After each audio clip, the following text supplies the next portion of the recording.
You know that feeling when you're sitting in your office, the afternoon light streaming through the windows and everything seems calm? Almost too calm? That's where I was. My name is Olivia Parker, and at 32 years old, I've learned a lot about life, family, and how to keep your cool even when the world feels like it's crumbling around you. I sat there, fingers tracing the edge of my mahogany desk, trying to process what had just happened. Amanda, my sister, had called me, but this wasn't one of her usual "let's grab coffee" or "can you lend me money for shoes" calls. No, this time she went straight for the jugular. Her laughter crackled through the phone, sharp and condescending, the same tone she'd used since we were kids. "I'm getting married," she announced triumphantly, as if it were some kind of personal victory over me. Then came the kicker. "And you're still single." Ouch. Classic Amanda. She always knew exactly which buttons to push, didn't she? But the real punch in the gut came next. Somehow, and I'll get to how later, Amanda had managed to drain my entire savings account. Gone. Just like that. $100,000 wiped clean. The memo line on the final withdrawal read, *wedding fund. Thanks, sis. Thanks indeed. The irony almost made me laugh. You see, Amanda didn't realize that she was calling from my venue. Yes, mine. Luna Gardens wasn't just any wedding destination. It was the most sought-after spot in Connecticut. And no one, not even my own family, knew I owned it. To them, I was simply Olivia, the moderately successful event planner who worked hard but never quite shone as brightly as Amanda, their golden child. I ended the call with a tight smile and a clipped, "Enjoy your day, Amanda," before hanging up. Then I opened my banking app, confirming what I already suspected. Every penny was gone. My heart sank, but only for a moment. Because here's the thing about being the responsible one all your life, you learn how to pivot fast. Sarah, my venue manager and closest friend, walked into my office moments later. Her expression said it all. "I just got the alert about Amanda's deposit," she said, shutting the door behind her. "Did she seriously steal your money to book Luna Gardens?" I nodded, pulling up our booking system. There it was, a $50,000 deposit for the full luxury package. Paid for with my own stolen funds.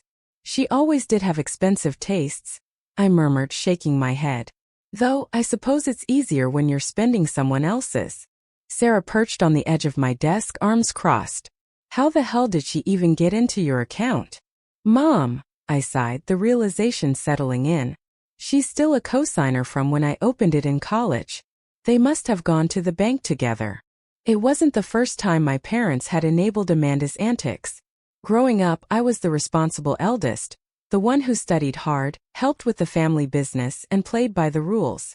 Meanwhile, Amanda floated through life, basking in our parents' blind favoritism.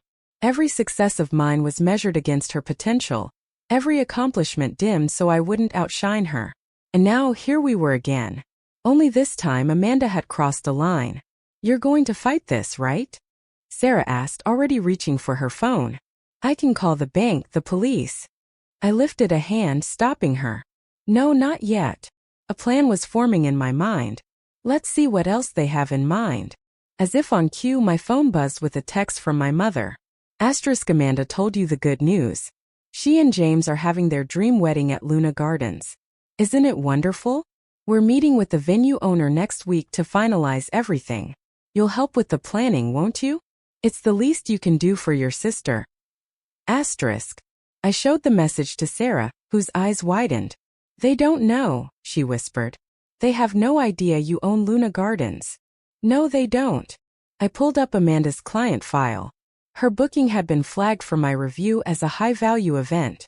And for now, let's keep it that way. Over the next hour, I dove into the details of Amanda's grand vision. Champagne fountains, imported florals, a gourmet 7-course meal. The works. The total bill? Just under $100,000. Almost exactly what she'd stolen from me. Coincidence? Hardly. "She's going to be unbearable at the planning meeting," Sarah groaned. "Actually," I said, a slow smile forming, "I won't be at the meeting. As far as they know, I'm just the sister of the bride. You'll be handling everything as venue manager." Sarah's eyes lit up. "And the owner? Conveniently unavailable. Family emergency abroad. Very tragic." I typed out a response to my mother. Asterisk, of course. So happy for Amanda. Can't wait to see Luna Gardens. I hear it's beautiful. Asterisk.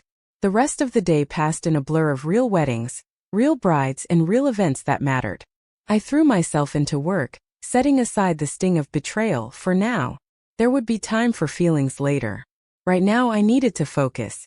That evening, just as I was leaving, my phone rang. It was my father. His tone carried that familiar weight of disappointment.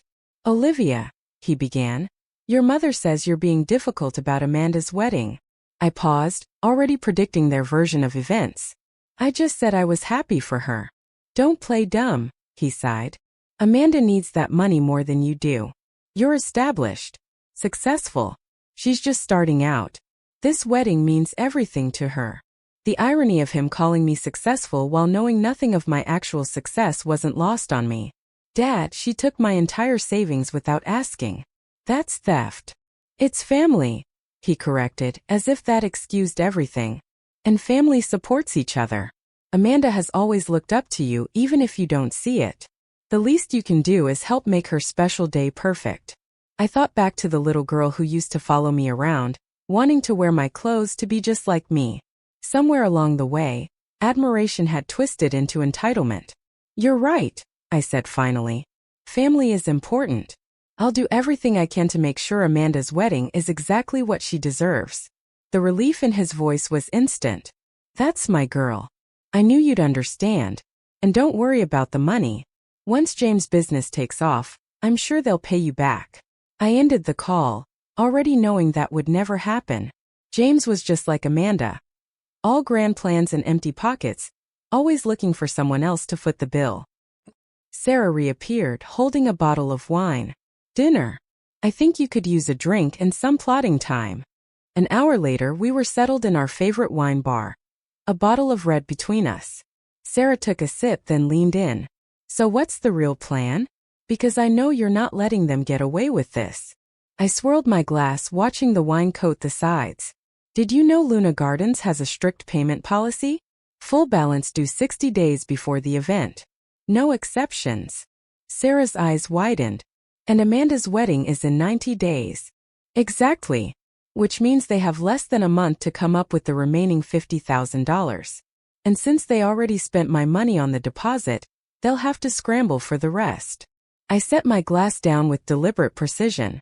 And if they can't pay? Sarah grinned, wicked and slow. Then we invoke Clause 23B.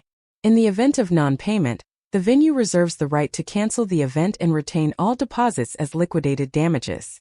Sarah let out a low whistle. Brutal. And they won't find another venue this close to peak season, will they? Not one like Luna Gardens. She raised her glass. To Amanda's dream wedding. Maybe everything she deserves. I clinked my glass against hers, feeling lighter than I had all day. For years, Amanda had taken without consequence, shielded by our parents' blind devotion. But this time she was about to learn something new. Dreams have a price. And in 3 months she was going to pay it. The following week arrived faster than I anticipated. Seated in my private office, I observed my family through the one-way glass as they settled into Luna Gardens' opulent consultation room. Amanda had already claimed the antique French settee, sprawled across it as if she were royalty, while our mother fussed with her hair. The owner is running a bit behind, Sarah announced as she entered, effortlessly slipping into character.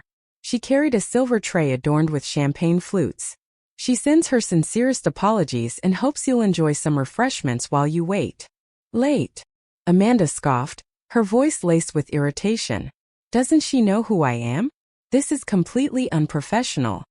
I bit back a smirk as Sarah maintained her poised demeanor. She had a family emergency overseas, but I assure you, I've been personally assigned to handle every detail. You're in excellent hands. Our mother accepted a flute, her sharp eyes scanning the luxurious room with barely concealed calculation. As long as everything is perfect for Amanda's big day.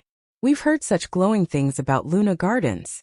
Only the best, my father added, though his discomfort was apparent. I suspected he was already calculating the numbers in his head, trying to figure out how they'd cover the looming final balance. Sarah proceeded through the wedding details, her smooth delivery amplifying Amanda's excitement with each extravagant confirmation. The imported crystal centerpieces, the Michelin-starred chef, the award-winning florist.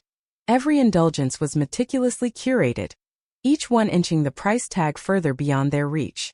Then Sarah reached the crucial point. Now, regarding the remaining balance. Oh, that's not a problem. Amanda waved her hand dismissively. Daddy will handle it. Right, Daddy, I thought, zooming in on my father's face through the security feed. There it was, that telltale flicker of unease.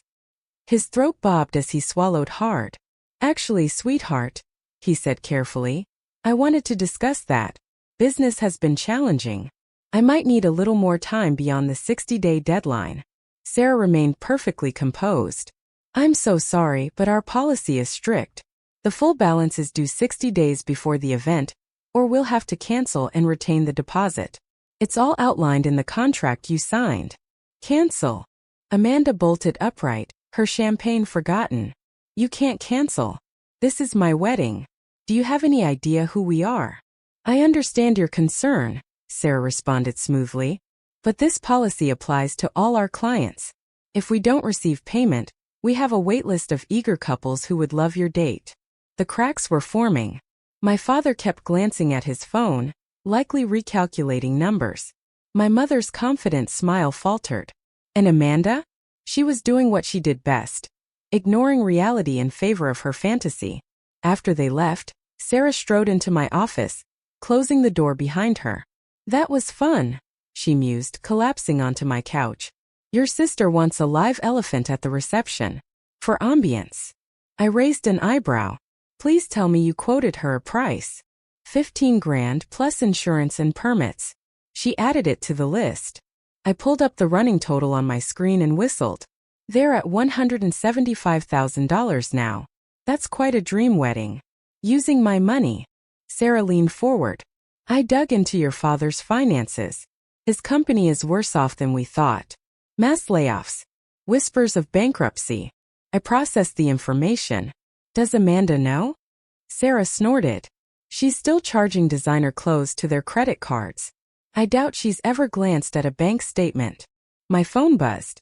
A text from Amanda. The elephant is non-negotiable. It's for my due-to-dinche. Also, using your old room at Mom and Dad's for my dress fitting tomorrow. Don't worry, I cleared out all your stuff. Not like you need it anyway. I stared at the message, a familiar mix of disbelief and resignation settling in. She cleared out my childhood room. Sarah peered over my shoulder and shook her head. Most people would have snapped by now. Called the cops, exposed everything. Patience is a virtue. I murmured, fingers tightening around my phone. Besides, I have a better idea. Pull up the vendor contracts. Over the next hour we refined my plan. Every vendor working Amanda's wedding owed me favors. A few calls ensured they'd all play their roles flawlessly. The weeks blurred into wedding prep. Amanda demanded daily meetings with Sarah, each one adding another layer of extravagance. Fireworks, a butterfly release, a celebrity DJ. The budget spiraled further, but Amanda remained blissfully detached. Then, exactly 61 days before the wedding, it happened. Declined. Amanda's shriek shattered the air. She waved her credit card at Sarah, eyes blazing. Try it again. I'm sorry, but all free cards have been declined, Sarah said patiently. And as per our contract, the full balance is due tomorrow. This is ridiculous. Daddy, do something. My father looked smaller, hunched over. Sweetheart, I tried to tell you. Business. We don't have the money. Silence. Heavy, deafening. What do you mean you don't have the money? Amanda's voice dropped to a dangerous whisper. This is my wedding. My perfect day. You promised. Maybe Olivia could help, my mother suggested desperately. I already took her savings, Amanda snapped. That's what paid the deposit. My father's head jerked up. You what? Oh, like you didn't know? Mom helped me. It's not like Olivia needs it. She's probably just going to die alone with all that money.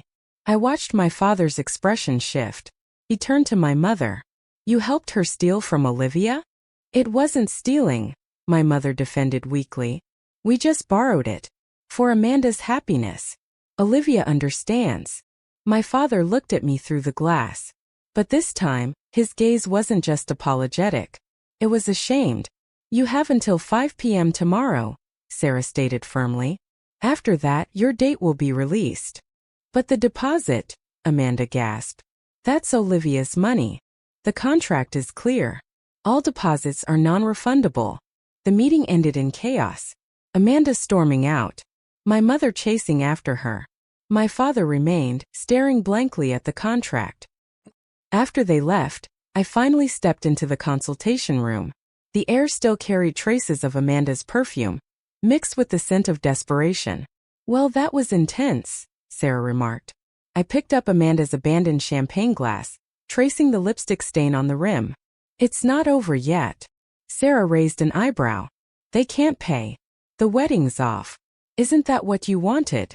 A slow smile spread across my face. "What I want is for Amanda to learn that actions have consequences. And tomorrow at 5 p.m. that lesson begins." My phone buzzed. A string of frantic texts from Amanda. I read them all but didn't respond. Instead, I opened my calendar, blocking out time for tomorrow afternoon. If I was going to reveal myself as the owner of Luna Gardens, I wanted to do it properly. The stage was set. The players were in position. And in less than 24 hours, my sister's perfect wedding would come crashing down. And I would be there to watch every moment. The morning after Amanda's world imploded, I arrived at Luna Gardens before sunrise. The air was crisp, the kind of early autumn chill that made everything feel sharper, clearer. It wasn't just another day. It was the day everything would change. For me. For Amanda. For my family. I slipped through the private entrance, bypassing the main office where Sarah was already hard at work reviewing security footage. "Your sister's been calling non-stop," she informed me without looking up, clicking through the morning's recordings. She showed up at 6 a.m., demanding to see the owner. On the monitor, Amanda stood outside, mascara streaked down her face, hair in disarray, pounding on the locked doors like some tragic heroine in a soap opera. "Any word from my parents?" I asked, loosening my scarf as I watched the playback. "Your father called once. Professional. Apologetic. Requested an appointment with the owner at 4:30. Sarah hesitated, glancing over her shoulder. "He sounded different." "He's finally facing the consequences of their choices," I replied, adjusting my blazer. The charcoal gray suit I'd chosen projected authority, perfect for what was to come. Throughout the day, I monitored the growing desperation of my family. Amanda returned 3 more times, each visit more frantic than the last. My mother made frantic calls to vendors, begging for extensions. Per my instructions, they all politely declined. At precisely 4:30, my father arrived alone. He looked exhausted, the kind of weariness born of sleepless nights and hard truths. "Show him to my office," I instructed Sarah. "It's time." I watched via the security feed as Sarah led him into the owner's office, my office. His gaze drifted over the framed awards, the certificates bearing my name, the photos of me with industry leaders. Then I entered through the private door. "Mr. Parker," I greeted, my voice even. "Thank you for coming." He turned and I saw it. Confusion, disbelief, realization, and then shame. "Olivia." His voice cracked. You own Luna Gardens?" "Among other things," I said smoothly, gesturing for him to sit. "Though I assume that's not why you're here." He sank into the chair, still staring. "How long?" 5 years. This was my first venue. Now I have 3 others, plus a management company and a consulting firm. 5 years, he exhaled. "We thought." "You assumed," I corrected, "that I was struggling, that I needed your guidance. That's what you wanted to believe." Before he could respond, Sarah's voice crackled through the intercom. "Amanda and Mrs. Parker are here, insisting on seeing the owner." I met my father's eyes. "Should we invite them in?" He hesitated, then nodded. "They need to see this." The door burst open. Amanda stormed in, our mother trailing behind. "Where's the owner?" Amanda demanded, scanning the room wildly. "We need to speak to the owner." "You already are," I said. They froze. The shock on their faces was almost comical. "No," Amanda whispered. "No, this is a joke. You can't. You're not. Luna Gardens has been mine for 5 years," I stated, eyes locked on hers. Along with 3 other venues, a management company, and a consulting firm. If you'd ever paid attention, you'd know that. Our mother collapsed into a chair, her face pale. But how? Because while you were all fixated on Amanda's potential, I was building something real. Every time you dismissed my achievements, every time you drained my accounts for Amanda's latest whim, I was growing stronger. And you never even noticed. This isn't fair. Amanda shrieked. No, Amanda, I said sharply. What's not fair is that you stole from me. That you signed contracts without reading them. That you never once considered the consequences of your actions. I needed that money for my wedding. No, I countered. You wanted it. There's a difference. I pulled out the banking records and laid them on the desk. Just like you wanted my college fund, my childhood room, every last thing you've taken. But this time, Amanda, you'll face the consequences. Olivia, our mother started, but Dad held up a hand. No, he said. Let her finish. We need to hear this. I leaned forward. The payment deadline is 5 p.m. If the balance isn't paid, the contract is void. The deposit, the money you stole, is forfeit. And the date will be released to another client. You can't do this. Amanda wailed. I'm your sister. Yes, I said coldly. And that should have meant something to you before you stole from me. I turned to our parents. And before you helped her do it. My father exhaled slowly. You're right. We failed you, Olivia. But we failed Amanda too by never teaching her consequences. Daddy. Amanda gasped, betrayed. No, princess, he said wearily. This stops now. We can't pay for your wedding. We can't fix this. And for once, you'll have to accept that. The next 15 minutes were a blur of accusations, tears, and increasingly desperate manipulation. Amanda threatened to expose me. Our mother pleaded for family loyalty.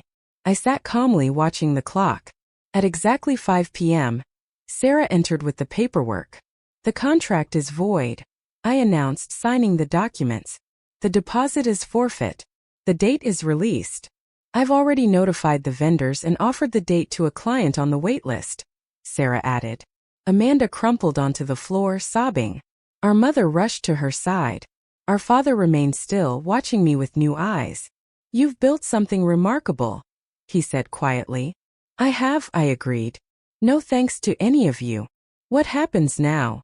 He asked. I glanced at Amanda, mascara streaked and hysterical, then back at him. Now Amanda learns about consequences. And you all learn I'm not your safety net anymore. And the money? She'll pay it back. Every penny. With interest. My lawyers have drafted a repayment plan. She can start once she gets a job. A job? Amanda's head snapped up. Yes, Amanda. A job. You know, that thing people do to earn money instead of stealing it. I smiled thinly. The cafe down the street is hiring. It has a lovely view of Luna Gardens. You can watch other brides have their dream weddings while you earn back what you stole. Her look of horror was almost worth every penny she had taken. As security escorted them out, I felt lighter. Years of being the responsible one, the fallback, were over. Sarah returned with 2 glasses of champagne. Well, that was satisfying, she said, handing me a glass. To consequences, I toasted. To consequences, she echoed. But tell me, was keeping this secret all these years worth it? I thought of Amanda's face when she realized who held the power. Some lessons are worth waiting for. My phone buzzed. A message from Dad. I know it's too late for apologies, but I'm proud of what you've built. And I'm sorry we never saw it before. I didn't reply immediately. Instead, I looked out at the gardens where Amanda's wedding would never happen. You know, I said to Sarah, I once dreamed of having my own wedding here. And now, she prompted. I smiled. Now I own it. And that's better. Sarah raised her glass again. To owning our dreams. And making them reality, I finished. 3 months later, I stood in my office at Luna Gardens, watching the Johnson wedding unfold on what should have been Amanda's big day.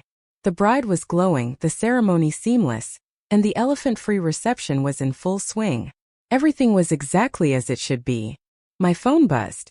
A message from Sarah. Your sister's watching from the cafe again. I glanced out the window toward the coffee shop across the street. There she was, Amanda, in the cafe's standard black apron, standing behind the counter with a distant expression. She wasn't throwing a tantrum. She wasn't demanding attention. She was just watching. The past 3 months had brought changes none of us had expected. Dad had finally accepted the help I offered years ago, restructuring his business and pulling it back from the brink. Mom's boutique was under new management, one of my consultants actually, while she learned the realities of running a store without cutting corners. And Amanda? Amanda was learning what life looked like without a safety net. The cafe job had been a shock. The first week, she left me teary voicemails about sore feet and broken nails. I ignored them. The second week she tried to quit. Dad didn't let her. "You repay what you steal," he told her. "This is how it starts." "Miss Parker," my assistant's voice broke my thoughts. "Your father's here for your meeting." I turned from the window. These weekly meetings had become routine, a way to rebuild, to find a balance where we stood on equal footing rather than opposite sides of a fight. Dad looked better these days. Without the weight of enabling Amanda, he carried himself differently. More focused. More free. "The Johnson wedding is beautiful," he said, settling into the chair across from my desk. "It is," I nodded. "They actually read their contract." He winced slightly but didn't argue. "I saw Amanda earlier," he admitted. "She asked me about borrowing money for a car. And I told her to save up for it herself." He smiled just a little. "That's progress, right?" "Baby steps," I agreed. We spent the next hour reviewing his company's finances. When we finished, he hesitated at the door. "Your mother wants to host a family dinner this Sunday," he said carefully. "She's cooking. Real food. No Amanda involvement." The last time Amanda had attempted a family dinner, she'd served undercooked chicken and declared, "Cooking is for poor people." I considered it. "I'll think about it." After he left, I pulled up the payment tracker I'd created for Amanda's debt. She'd been making regular payments, small but steady. The total barely dented what she owed. But for Amanda, consistency itself was a breakthrough. Sarah popped in around sunset with 2 glasses of wine. The Johnson wedding is winding down. Not a single bridezilla moment. Refreshing. I took my glass. "Did you see Amanda's latest work review?" Sarah grinned, pulling up the cafe's online ratings. 4 stars. Waitress seemed distracted by the wedding venue across the street, but the coffee was good. We shared a quiet laugh, but beneath it was something more. Something close to understanding. Amanda, the girl who once sneered at service workers, was now one of them. There was poetry in that. "You know," Sarah mused. "She's actually getting better at it. I stopped in yesterday. She didn't even glare at me." I raised a brow. A miracle. My phone buzzed again. A text from Amanda. Asterisk, "The Johnson wedding looks nice. Not as nice as mine would have been, but nice. By the way, I got Employee of the Month. First time I've earned anything on my own. Weird feeling." Asterisk. I read it twice. No demands. No complaints. No manipulation. Just something close to honesty. Later that night, as the last of the Johnson guests departed, I walked the gardens, breathing in the quiet. This was my favorite time at Luna Gardens. The stillness after another perfect event. The weight of responsibility replaced with the satisfaction of a job well done. Another message. This time from Mom. Asterisk, "I've been taking real cooking classes. No shortcuts, no shows. Would you come to dinner? We miss you." Asterisk. I stared at the words. My mother actually learning. My father finally standing firm. My sister discovering what it meant to work for something instead of taking it. "I'll bring wine," I texted back. The next morning, I arrived at Luna Gardens early, only to find Amanda waiting outside my office. She looked different in her cafe uniform. Less polished, less entitled, more real. "The Johnsons tipped me yesterday," she said, shifting awkwardly. $20 for a $5 order. They stopped by before leaving for their honeymoon. I waited, sensing there was more. "I used to be awful to service staff," she admitted. "Never thought about it. Never understood. Understanding comes with experience." She nodded, then pulled an envelope from her pocket. "Here. Extra payment. From the tip money. I know it's not much, but..." I took the envelope, recognizing the gesture for what it was. Not repayment, not yet, but a start. Are you coming to dinner? She asked hesitantly. I am. She exhaled, relieved. Good. I'm not cooking. Learned my lesson there. But I am bringing dessert. Store-bought. With my own money. As she turned to leave, she hesitated. The venue's beautiful, Olivia. You built something incredible. I'm sorry I tried to take advantage of it. Of you. I watched her walk away, thinking about growth. About change. About how life forces us to learn in ways we never expect. Sarah found me still holding Amanda's envelope. Everything okay? I smiled. I think it will be. So, family dinner? Could be interesting. Could be. I straightened my desk. But first, we have 3 consultations today. Real brides with real budgets and hopefully better family dynamics. Sarah smirked. One can dream.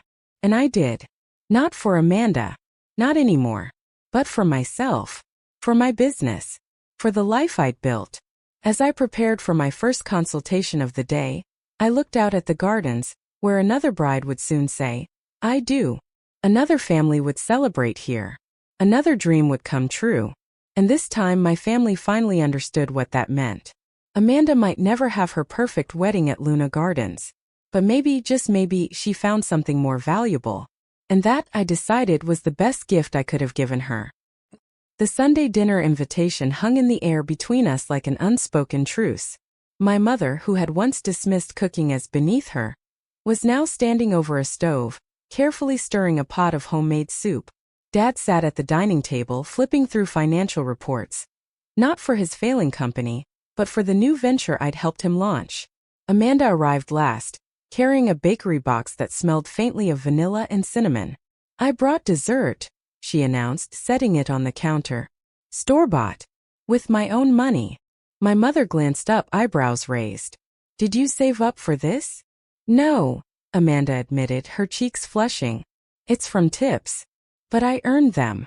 Mom nodded approvingly, returning to her soup. It was a small moment, almost imperceptible, but it spoke volumes about how far we'd all come. Dinner wasn't perfect. There were awkward silences, moments when old wounds threatened to resurface. But there was also laughter, genuine, unforced laughter. Amanda told a story about a customer who ordered 6 espressos in one sitting, only to fall asleep at the cafe table. Mom shared how her first attempt at baking bread ended with a loaf so dense it could have doubled as a doorstop. Even Dad cracked jokes, his shoulders lighter than they'd been in years. At one point, Amanda turned to me. Do you ever think about getting married? She asked, her tone cautious, as if testing the waters. I sipped my wine, considering the question. Not really. At least not anymore. Amanda frowned. What do you mean, not anymore? I used to dream about it, I admitted. When I was younger. A big wedding at Luna Gardens, just like everyone else. But somewhere along the way, I realized marriage isn't what makes life meaningful. Building something of your own does. She looked thoughtful, picking at the edge of her napkin. Do you think I'll ever find something like that? Something real. You already have, I said gently. That cafe job might not seem like much, but it's teaching you things no one else ever has. Responsibility. Accountability. How to earn instead of take. Her eyes glistened, but she blinked back tears. I never thought I'd say this, but working there, it feels good. Like maybe I'm worth something after all. Across the table, Mom reached out and squeezed Amanda's hand. For once, there was no judgment, no pressure to be someone she wasn't. Just acceptance. After dinner, I excused myself to take a walk. The cool night air was refreshing. A stark contrast to the warmth inside the house. As I wandered down the familiar streets of our childhood neighborhood, memories flooded back. Amanda trailing behind me in hand-me-down dresses, begging to play dress-up. Dad teaching me how to ride a bike while Amanda clapped from the sidelines. Mom scolding us both for ruining her white carpet with muddy footprints. We'd grown up in a world where roles were rigidly defined. Amanda, the golden child destined for greatness. Me, the responsible one expected to quietly support her. But somewhere along the way, those roles had shifted. Amanda was learning humility, hard work, and the value of earning her place. And I'd finally claimed mine. Not as the overlooked sister, but as a woman who built her own empire. When I returned home, Sarah was waiting on the porch, a thermos of coffee in hand. "How'd it go?" she asked, offering me a cup. "Better than I expected," I confessed, savoring the warmth of the drink. "They're trying. Really trying." "And Amanda?" "She's still figuring things out," I said. "But she's getting there." Sarah grinned. "Who would have thought? Amanda Parker, Employee of the Month. It's funny," I mused. "All these years I thought revenge meant exposing her, making her pay publicly. But watching her struggle and seeing her grow, it's more satisfying than any public humiliation could have been." Sarah tilted her head, studying me. "You've changed too, you know." "How so?" "You used to carry everything alone," she said softly. "Now you're letting people in. Your family, your dad, even Amanda." "They needed to change first," I replied. And honestly, so did I. The weeks turned into months, each bringing its own small victories. Amanda continued working at the cafe, slowly chipping away at her debt. She started saving for a car, refusing offers of help from anyone, even Dad. Her reviews improved, and she developed a reputation for being surprisingly kind to customers. One day, she even sent me a photo of herself posing next to a tip jar labeled "Dream Big." Mom took her cooking classes seriously, experimenting with recipes every weekend. When her boutique struggled during the holiday season, I introduced her to some of my contacts, helping her secure partnerships with local designers. By spring, the store was thriving again, this time on its own merits. Dad, meanwhile, threw himself into his new business. With guidance from my consulting team, he stabilized his finances and began expanding cautiously. He called me regularly, not just for advice but to check in, to ask how I was doing rather than assuming he already knew. As for me, I focused on growing my venues. Luna Gardens remained my crown jewel, but I expanded into international markets, opening properties in Italy and Bali. My name became synonymous with luxury weddings, though I still preferred to operate behind the scenes. Fame wasn't what drove me. It was the satisfaction of knowing I'd created something lasting. One evening, nearly a year after Amanda's fateful phone call, I received an unexpected visitor at Luna Gardens. It was Amanda, dressed casually in jeans and a sweater, her hair pulled back in a loose ponytail. She looked nervous, twisting the strap of her purse in her hands. "Can we talk?" she asked, glancing around the empty lobby. "Sure," I said, gesturing toward my office. "What's on your mind?" She hesitated before speaking. "I wanted to thank you," she said finally, "for everything. Not just for letting me keep the job or giving me a chance to repay you, but for showing me who I really am. Before this, I thought I deserved everything without having to work for it. But now I understand why that was wrong." I studied her face, searching for signs of manipulation or ulterior motives. Instead, I found sincerity. "You've grown a lot," I acknowledged. "I'm proud of you." Her eyes filled with tears, but she smiled. "I don't deserve that. Not yet. But I'm working on it." We sat in silence for a moment, the weight of our shared history hanging between us. Finally, Amanda cleared her throat. "There's something else," she said, pulling an envelope from her bag. "This is the last payment. I saved extra from my tips to cover the interest." I accepted the envelope, surprised by the lump forming in my throat. "Thank you," I said simply. "I guess this means we're even," she murmured. "We're more than even," I corrected. "We're family." Later that night, I stood in the gardens, watching the stars reflect off the fountain. The venue was quiet, peaceful, a sanctuary for dreams. Somewhere inside, Amanda lingered, taking in the beauty of the space she'd once tried to claim. She joined me outside, wrapping her arms around herself against the chill. "It's prettier than I imagined," she admitted. "You did an amazing job here." "Thanks," I said, smiling. "Maybe someday you'll plan your own wedding here. On your terms." She laughed softly. "Not anytime soon. But maybe someday." We stood together in comfortable silence, two sisters finally finding common ground. The road ahead wouldn't always be easy, but for the first time I felt hopeful. Hopeful for Amanda, for my family, and for the future we were building together. And in that moment, surrounded by the gardens I'd poured my heart into, I realized something profound. Revenge hadn't given me closure. Forgiveness had. Not because my family deserved it, but because I did. Epilogue. Years later, when Amanda finally walked down the aisle at Luna Gardens, it wasn't the extravagant spectacle she'd once envisioned. Instead, it was intimate, heartfelt, a celebration of love and growth. She paid for it herself, every penny, and insisted on personally thanking every vendor.